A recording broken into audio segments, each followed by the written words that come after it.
అసలు కాలసర్ప దోషం అంటే ఏమిటి? రాహువును సర్పం యొక్క తలగా, కేతువును సర్పం యొక్క తోకగా పరిగణిస్తారు.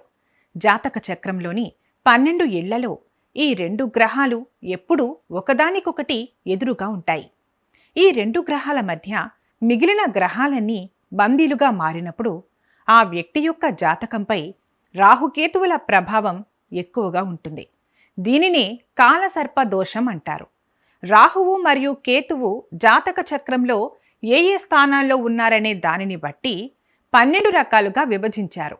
అందులో భాగంగా మొదటగా అనంత కాలసర్ప దోషం. జాతక చక్రంలో రాహువు మొదటి స్థానంలో, కేతువు 7వ స్థానంలో ఉన్నప్పుడు ఇది ఏర్పడుతుంది. వీరు జీవితాంతం మానసిక ఒత్తిడికి గురవుతారు.